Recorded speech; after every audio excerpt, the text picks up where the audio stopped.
memelihara atau mengasihi kucing-kucing. Ya, jadi dia mau semacam mengatakan bahwa mengasihi memang selalu mengandung resiko, ya, resiko untuk dilukai, resiko untuk mungkin juga dihianati, resiko untuk mengalami hal-hal yang tidak menyenangkan oleh karena memang mengasihi selalu juga mengandung makna kesediaan untuk berkorban dan kesediaan untuk terluka. Jadi dia walaupun ada banyak luka yang ditujukan, tapi menampilkan satu kesiapan, kesediaan untuk menanggung itu, dan dia tetap berkomitmen untuk memelihara kucing-kucing walaupun mungkin nanti dia masih akan juga berpeluang untuk diserang lagi, dicakar lagi, begitu ya, dilukai lagi oleh kucing-kucing yang dia pelihara. Ini suatu contoh yang sederhana buat kita untuk memahami di awal ini bahwa mengasihi, bahwa melayani itu selalu mengandung resiko.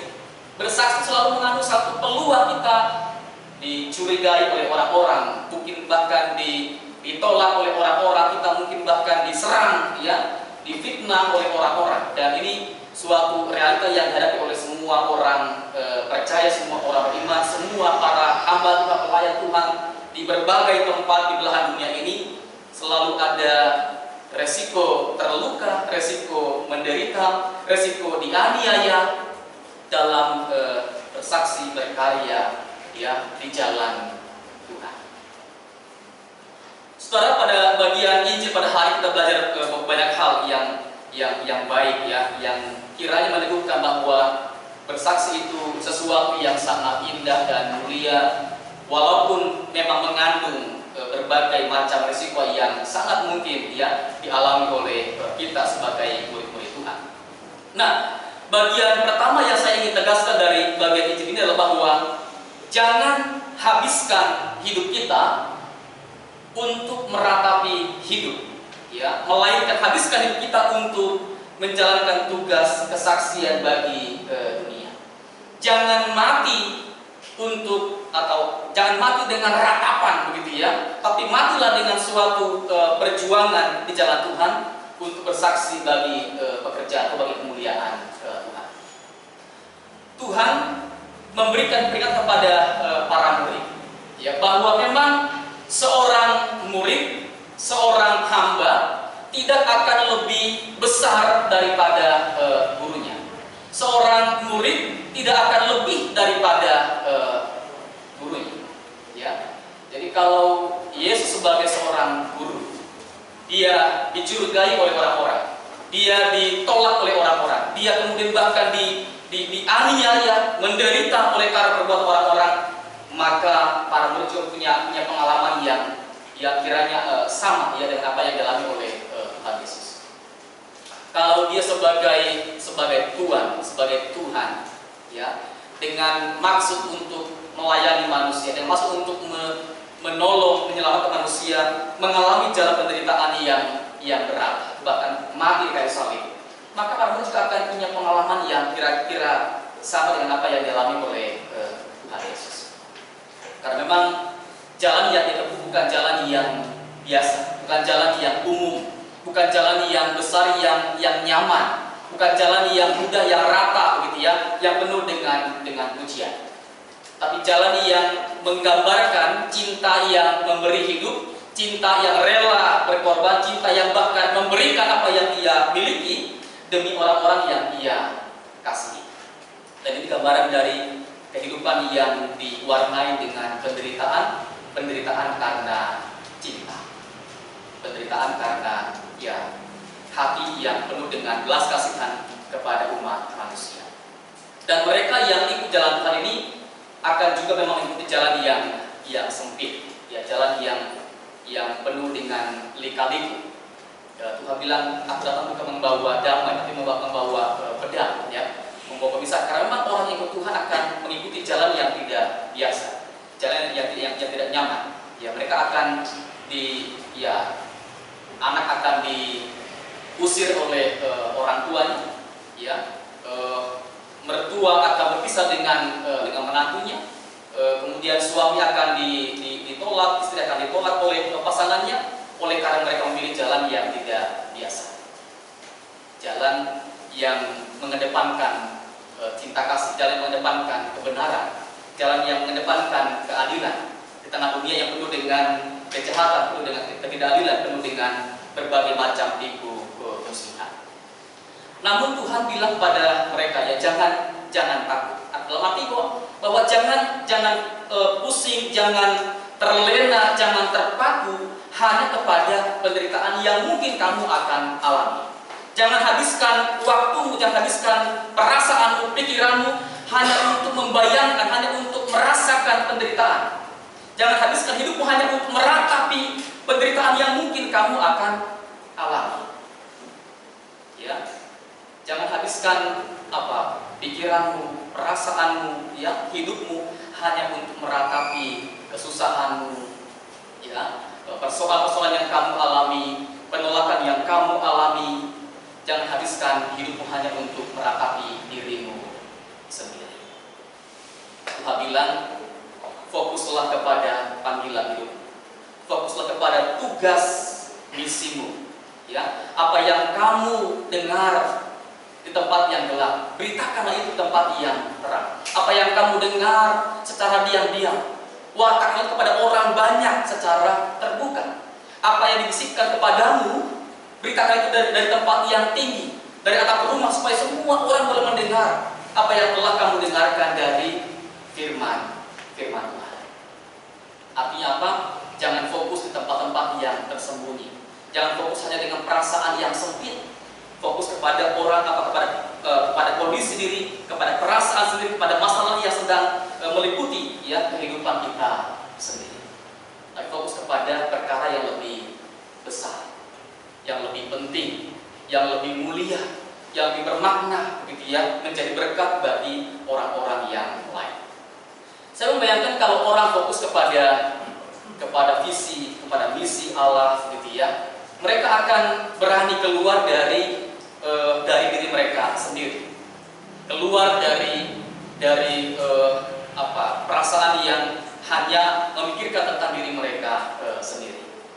Ya, mereka akan mulai memikirkan tentang orang lain, tentang orang-orang yang juga punya pengalaman yang sama, pergumulan yang sama, kondisi yang sama, dan mereka berpikir bukan lagi sebagai korban, begitu ya, tapi sebagai seorang pelaku perubahan, seorang pelaku kebaikan.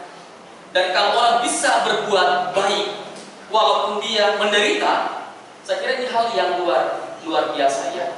Tidak semua orang bisa berbuat baik ketika dia sedang menderita.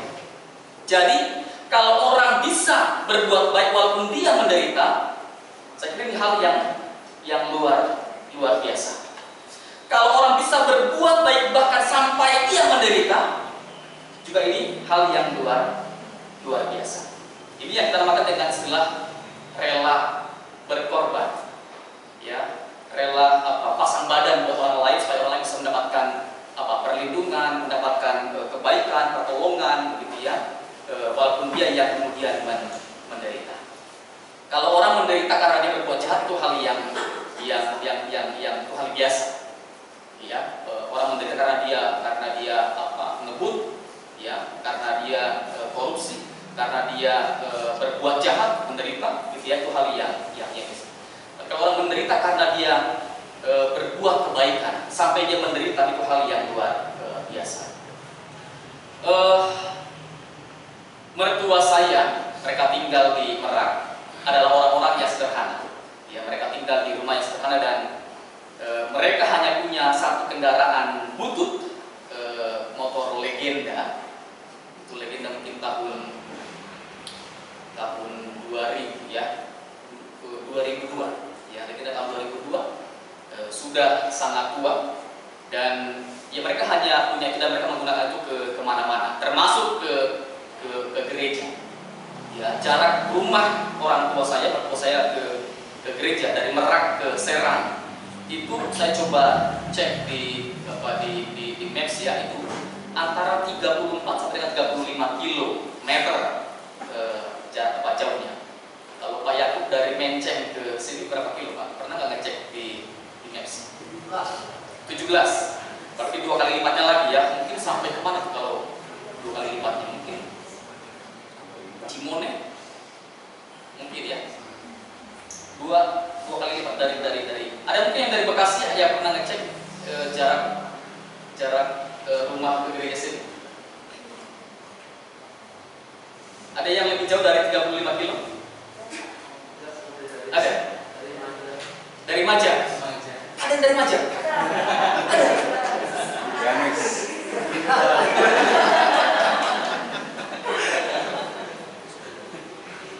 Maja itu kalau tol ya dari Tomang keluar tol Balaraja itu kilometer 40. Dari luar tol sampai ke Maja itu 20 kilo. 60 kilo. Dari Tomang ke sini berapa kilo? 15 mungkin? Nggak sampai 10 kilo? 10 ya? Berarti 70 kilo. Kalau saya pilih jempol 5 saya angkat semua. Ya. Itu luar biasa. Kami di Pedagang juga ada anggota yang tinggal di Maja. Dan mereka pengurus di kedukaan. Jadi kalau kedukaan itu bisa 3 hari, 4 hari ya. Nanti malam penghiburan, malam kembang, atau malam peti, kemudian pemakaman atau kremasi. Dan mereka hampir selalu begitu. Ya pulang pergi balik Maja ke Jakarta, suami istri ini ya. Kadang naik mobil, kadang naik kereta. Mereka berjuang sedemikian rupa. Ini pengorbanan. Ya, ini luar biasa kalau waktu tidak mengurangi cinta kepada Tuhan. Jarak tidak menghambat kita untuk melayani, untuk bersekutu, gitu ya, di tengah-tengah kehidupan gereja. Jadi ini luar biasa, ya. Jadi menurut saya di usia yang sudah 70 tahun ini mereka terus bergiat bertekun. Jadi mereka pulang pergi tinggal berdua dengan anak mereka di Merak. Jadi mereka seperti pacaran ya, naik motor, kemudian pulang pergi jarak yang sangat panjang, malam juga mereka lewati. Itu buat saya itu pengorbanan yang luar biasa. Itu bukti dari cinta yang sangat besar ya kepada Tuhan dan kepada jemaat. Dan mertua saya yang laki-laki dia punya cara sendiri dalam rangka mengungkapkan cintanya kepada Tuhan. Jadi di motor butut itu, motor legenda tua itu, di bagian lampu belakang dia pasang semacam stiker yang kemudian itu stiker berbentuk salib. Ya, jadi kalau dia ngerem itu akan nyala lampunya dan akan muncul gambar salib. Ya, dan awalnya saya berpikir ini norak, ya, norak amat ya, sampai pasang-pasang salib di motor. Ya, buat saya dulu berpikir memasang simbol keagamaan di motor butut itu bukan ide yang bagus. Tapi saya lama-lama berpikir, tapi inilah cara yang dapat diungkapkan ya oleh mertua saya. Dia memang hanya punya motor itu dan tidak punya lagi motor yang lain, dan di motor yang dia punya itu dia mengungkapkan satu gambaran dari imannya dengan cara dia memberikan simbol salib di lampu belakangnya.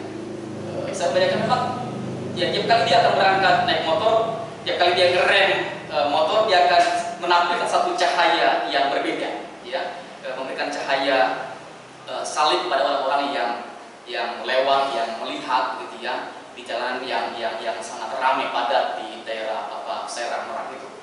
Ya, ini cara yang dia ungkapkan untuk menampilkan sikap hatinya, pegangan hidupnya, ya, dasar hidupnya, salib dalam Yesus Kristus. Nah, saudara Tuhan, ada orang-orang yang memang fokus kepada tadi ya, meratapi hidup. Mereka hanya memikirkan tentang penderitaan yang mereka alami, kesusahan yang mereka alami, berpikir tentang mengapa saya lahir di tempat keluarga yang susah, mengapa saya punya ekonomi yang terbatas, mengapa saya punya pekerjaan yang biasa-biasa sementara yang lain punya pekerjaan yang luar biasa, mengapa saya punya pendapatan bulanan yang kecil, Sementara yang lain mungkin punya pendapatan yang berlimpah, yang luar biasa besar dan banyak. Mengapa saya gagal di sini, gagal di sana, begitu ya? Karena mereka kemudian fokus kepada diri mereka sendiri. Dan Tuhan mengajak kita untuk bukan fokus kepada penderitaan yang kita miliki, tapi fokus kepada satu panggilan hidup, kepada misi Tuhan, kepada pekerjaan Tuhan yang harus terus kita hidupi. Dan Tuhan memberikan satu jaminan, kepastian akan penyertaan pemeliharaan kepada anak-anaknya. Ya, Dia tidak hanya memberikan tugas kepada para murid, namun juga memberikan satu kepastian bahwa Tuhan beserta mereka, bahwa Tuhan menyertai mereka dalam setiap perkara kehidupan yang mereka alami. Pemeliharaan yang Tuhan berikan kepada para murid itu digambarkan dengan dua perkara, ya, yakni perkara burung dan perkara rambut. Ini tolong pikiran jangan kemana-mana ya, saudara ya. Burung dan rambut ini memberikan satu gambaran yang sangat baik, bahwa Tuhan menggambarkan pemeliharaannya kepada burung-burung pipit yang kecil. Burung pipit merupakan burung yang barangkali dalam dunia pertanian, yaitu burung yang paling banyak berkembang, yang paling banyak ditemui dan sangat mudah untuk didapatkan, ya. Dan karena banyak jumlahnya, maka burung pipit itu dijual dengan harga yang sangat murah. Hanya seduit dapat dua ekor. Ya, saya coba cek di kamus gitu. Seduit sama dengan 1/16 dinar. 1/16 dinar. Kalau sedinar sama dengan upah sehari kerja, katakanlah sudah sama dengan 100.000 per hari upah kerja, maka seduit sama dengan 1/16 dari 100. Kira-kira sama dengan 6.000 rupiah, ya, dapat 2 ekor burung pipit. Bayangkan murah ya. Di rumah kami itu banyak berkali-kali orang lewat bawa keranjang, bawa kandang burung pipit dengan burung-burung yang sangat banyak, dan mereka berkeliling untuk menjual itu, dan memang hanya dihargai sekitar 5.000-an ya per ekor. Itu paling murah dibandingkan dengan burung-burung yang lain. Dibandingkan dengan burung lovebird, dengan burung beo, ya, dengan burung kakadua, jauh harganya. Ya, 5.000 per ekor itu harga yang paling murah dari segala jenis burung yang barangkali ada yang diperjualbelikan. Jadi sangat murah, ya. Dan walaupun murah, bahkan terkesan murahan, namun burung ini juga dipelihara oleh Tuhan dengan sangat luar biasa. Bahkan walaupun mereka tidak bekerja, tidak menanam, tidak menabur, tidak menuai, begitu ya, mereka dipelihara Tuhan dengan sangat luar biasa. Sesuatu yang nampaknya murahan, namun Tuhan pelihara dengan begitu luar biasa, dengan segala kecukupan, kelimpahan, bahkan tidak ada yang jatuh tanpa seizin, tanpa sekehendak, tanpa sepengetahuan dari Allah Sang Pencipta kehidupan. Nah, kalau burung saja dipelihara yang murahan ini, apalagi manusia yang jauh lebih besar, yang jauh lebih mulia, yang jauh lebih berharga daripada banyak burung pipit. Kita pasti akan dijaga oleh Tuhan, pasti akan diperhatikan, diamati, dilindungi, begitu ya. Kita pasti akan dicukupkan, diberkati oleh Tuhan melampaui apa yang burung pipit alami. Dan yang kedua, Tuhan menggambarkan pemeliharaannya dengan gambaran rambut manusia. Saya yakin tidak ada yang pernah hitung rambut ya, nggak pernah ya. Kita nggak bisa, saya kira nggak bisa menghitung rambut kita nih berapa yang sekarang ada, berapa yang sudah rontok, berapa nanti yang akan muncul lagi, yang akan tumbuh lagi. Nggak pernah tuh, nggak pernah ada survei yang coba, saya belum pernah menemukan di survei yang pernah menghitung berapa jumlah rambut manusia ya. Nggak pernah. Namun Tuhan bilang, Tuhan tahu semuanya. Ya, Tuhan tahu berapa yang sudah rontok, Tuhan tahu berapa yang masih ada, Tuhan tahu juga berapa nanti yang masih akan tumbuh, begitu ya. Dan semua seizin Tuhan. Tuhan tahu semuanya. Artinya apa? semua hal yang terjadi pada hidup kita, entah itu hal yang besar, entah itu hal yang kecil, Tuhan juga tahu semuanya. Tuhan tahu apa yang kita kerjakan, Tuhan tahu apa yang sedang kita perjuangkan, Tuhan tahu apa yang sedang kita bawa dalam harapan kita, dalam doa-doa kita. Tuhan tahu juga apa yang sedang kita, mungkin utang kita juga Dia tahu, cicilan juga dia tahu. Ya, kegagalan kita, keberhasilan kita juga Tuhan tahu dengan sangat baik. Semua hal Tuhan tahu. Dan Tuhan bukan cuma tahu apa yang sedang kita alami, namun juga Dia tahu cara yang terbaik, waktu yang terbaik untuk menolong kita dengan caranya yang saya kira dengan keyakinan semua dengan cara yang terbaik. Saudara Tuhan, saya mikir-mikir ya, dalam masa pandemi ini saya semacam punya warna-warna yang berbeda dalam tahun-tahun yang sudah kami lewati. Tahun 2021 saya semacam bisa menyimpulkan itu sebagai tahun kemerdekaan, tahun kelepasan buat saya dan keluarga. Mengapa? Oleh karena tahun 2021 kami berhasil lepas dari satu hutang yang sangat besar. Jadi kami dulu pernah ambil mobil teruskan mobil ya ke jemaat, dari list, kemudian dia tidak bisa teruskan, kami yang kemudian meneruskan, dan saya ambil itu dan saya berikan ke adik saya untuk digunakan. Kemudian saya pinjamkan ke temannya dan temannya kemudian gadaikan ke orang lain. Ya, digade ke mobil itu ya, digade ke orang pertama, ke orang kedua, ketiga, dan terus begitu sampai sekarang nggak pernah ketemu tuh mobil ya. Dan kan harus bayar itu ke leasing selama 4 tahun lamanya.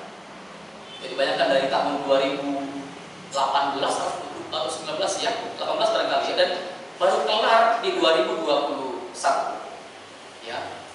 Bayangkan hampir tiap bulan hampir 4 juta kami bayarkan per bulan itu seperti bayar angin tuh. Ya, kita kasih uang, kita dapatnya apa? Nggak ada, cuma angin doang.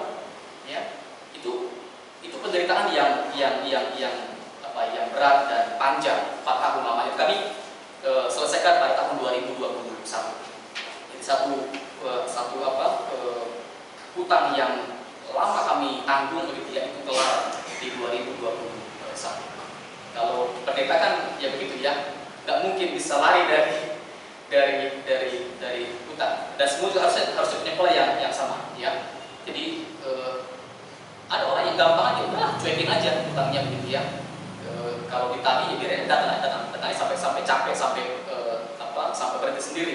Ada orang yang begitu ya. Namun kita berpikir kita nggak bisa ikuti dengan cara yang sama ya.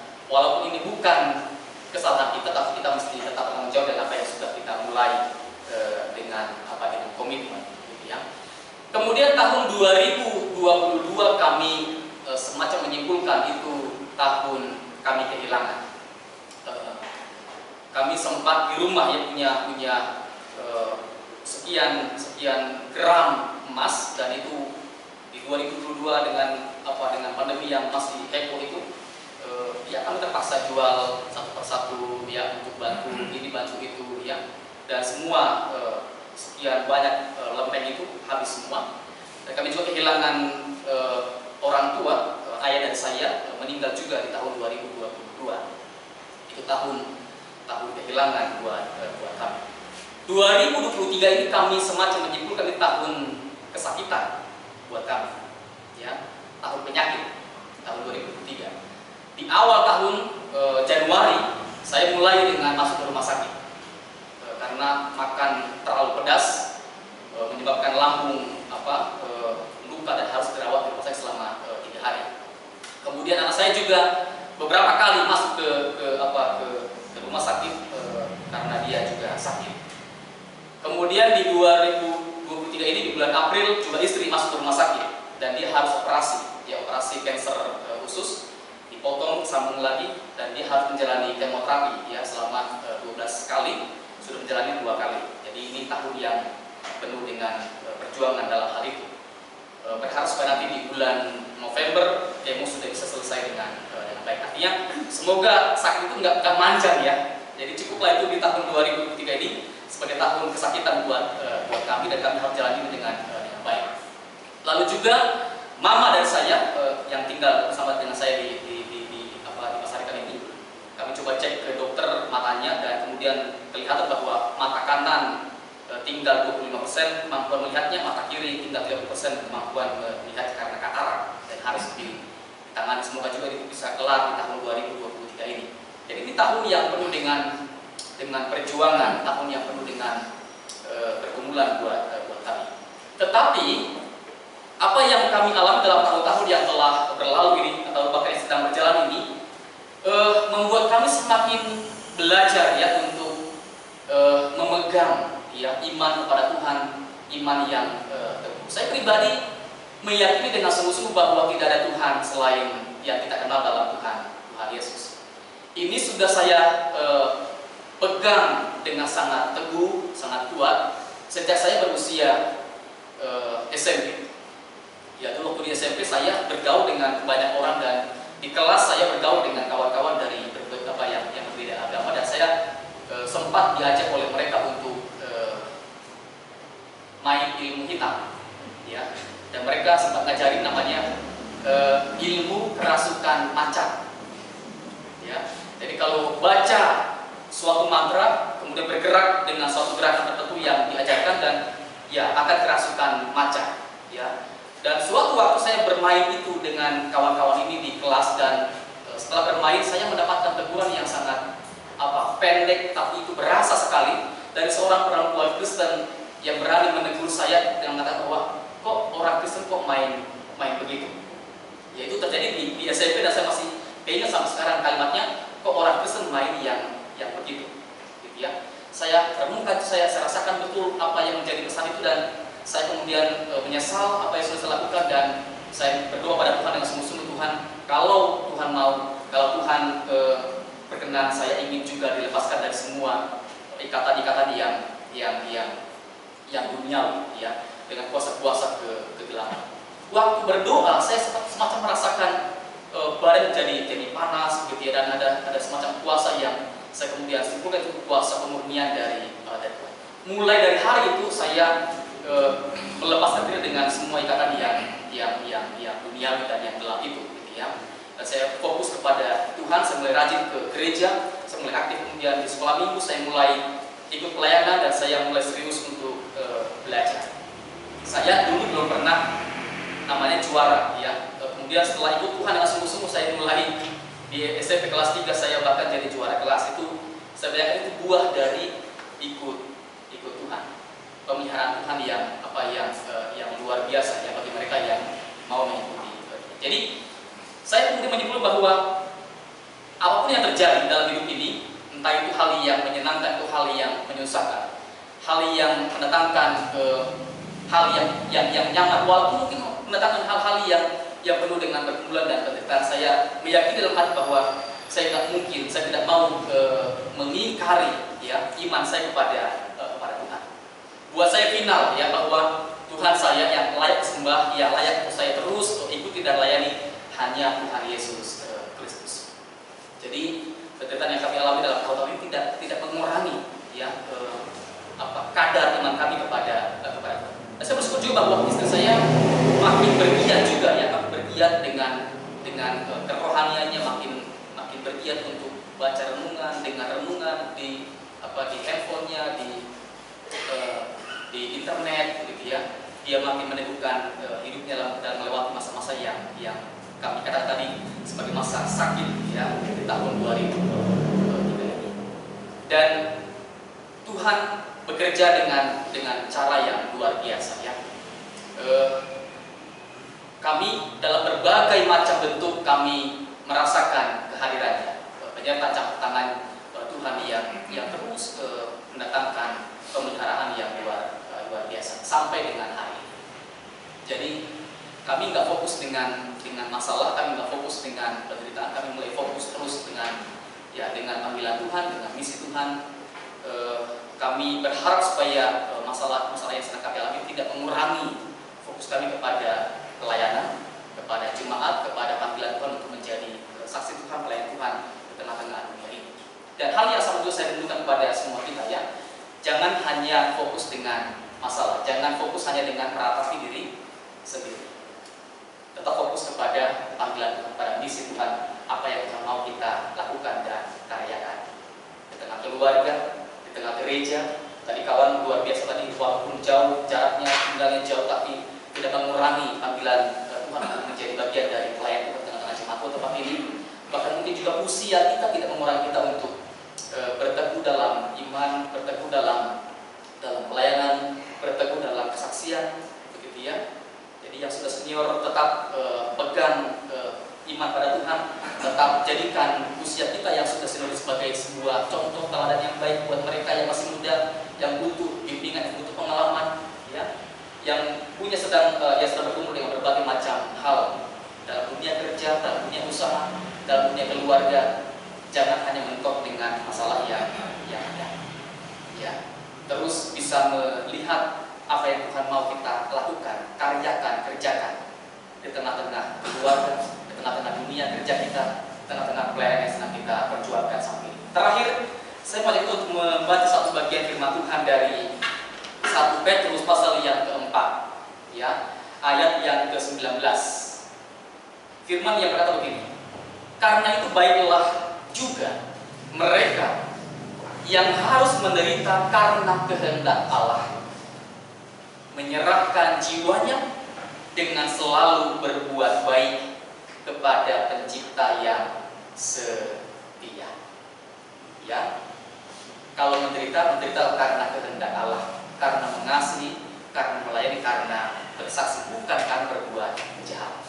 Dan mereka yang menderita karena kehendak Allah, mereka juga menyerahkan jiwanya kepada Allah dengan terus bertekun, dengan terus berharap kepada Tuhan, dengan terus bersandar kepada pemeliharaan Tuhan, dan juga dengan selalu giat berbuat baik kepada Sang Pencipta, dalam arti terus melakukan semua pekerjaan dengan baik sebagai bagian dari pengabdian, bagian dari persembahan hidup, begitu ya, kepada Allah Sang Pencipta yang setia. Yakin Tuhan pasti akan terus menyertai dan